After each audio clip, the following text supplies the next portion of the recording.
अगर आप भी लेना चाहते हैं देश दुनिया की तमाम जानकारी तो आज ही सब्सक्राइब करें हमारे चैनल को।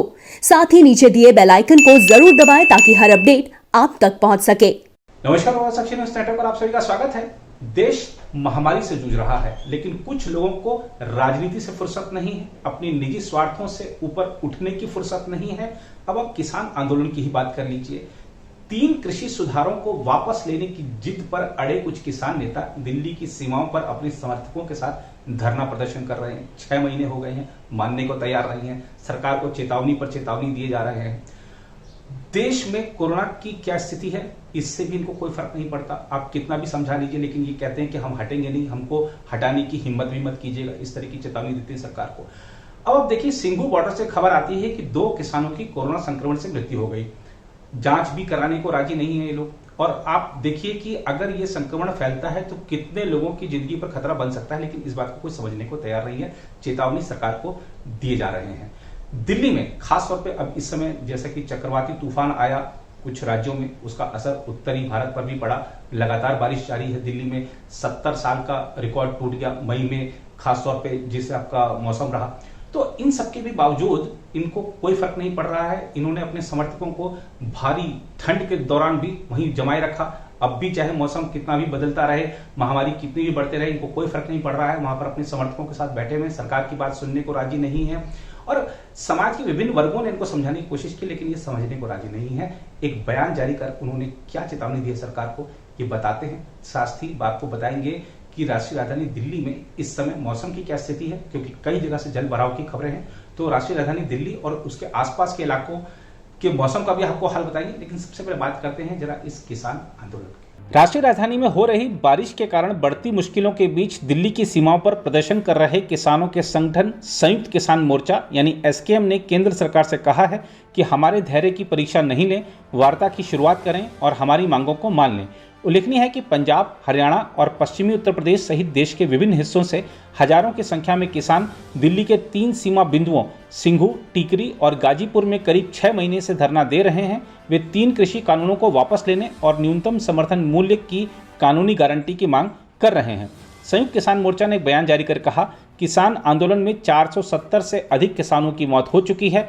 कई आंदोलनकारियों को अपनी नौकरियां, पढ़ाई और दूसरे काम छोड़ने पड़े और सरकार अपने नागरिकों, अन्नदाताओं के प्रति ही कितना अमानवीय और लापरवाह रूप दिखा रही है। सरकार अगर अपने किसानों की चिंता करती और उनका कल्याण चाहती तो उसे किसानों से वार्ता शुरू करनी चाहिए और उनकी मांगें माननी चाहिए, ऐसा बयान में कहा गया है।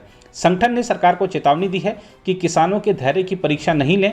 हम आपको बता दें कि प्रदर्शनकारी किसानों और सरकार के बीच अभी तक 11 दौर की वार्ता हो चुकी है, लेकिन गतिरोध बना हुआ है क्योंकि दोनों पक्ष अपने रुख पर अड़े हुए हैं। आंदोलनरत किसान संगठनों के समूह एसकेएम ने कहा कि यह सरकार किसानों की हितैषी होने का बहाना करती है और जब किसी राज्य में फसल के उत्पादन या निर्यात में बढ़ोतरी का पूरा श्रेय लेती है तो इसे प्रत्येक नागरिक की क्षति और दूसरे नुकसानों की जिम्मेदारी भी लेनी चाहिए जो दिल्ली की सीमाओं पर हो रही है।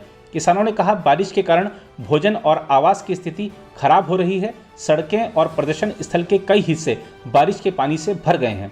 इस बीच केंद्र के 3 नए कृषि सुधार कानूनों के खिलाफ प्रदर्शन कर रहे समूह में शामिल पंजाब के 2 किसानों की मौत हो गई है, जिनमें से एक कोरोना वायरस से संक्रमित पाया गया था। अधिकारियों ने बताया कि पटियाला निवासी बलबीर सिंह और लुधियाना निवासी महेंद्र सिंह की मौत हो गई। उन्होंने बताया कि वे सिंघू बॉर्डर के निकट विरोध प्रदर्शन कर रहे समूह में शामिल थे।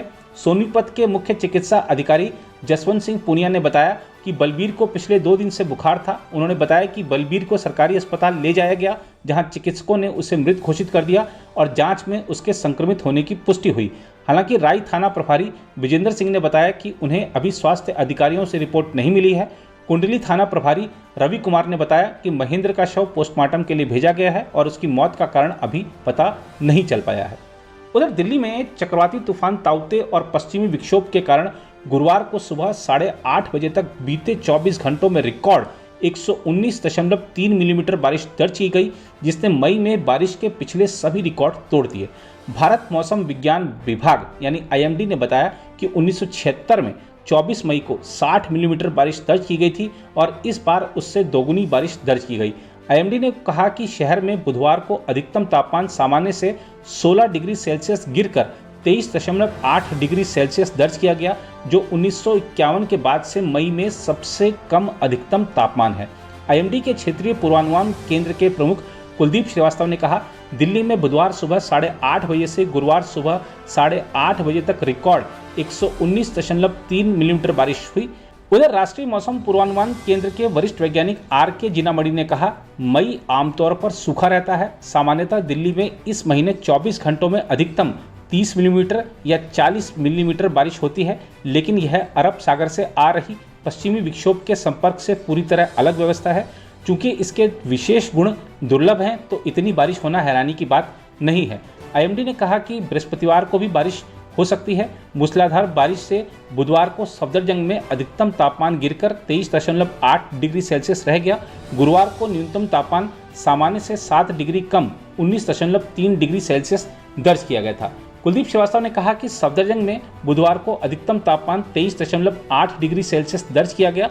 1951 के बाद से यह सबसे कम अधिकतम तापमान है। उन्होंने बताया कि इससे पहले 13 मई 1981 को 24.8 डिग्री सेल्सियस अधिकतम तापमान दर्ज किया गया था। आईएमडी के अनुसार बुधवार को दिल्ली का अधिकतम तापमान श्रीनगर में 25.8 डिग्री सेल्सियस और धर्मशाला में 27.2 डिग्री सेल्सियस से कम दर्ज किया, जो कि अपने आप में एक नया रिकॉर्ड है।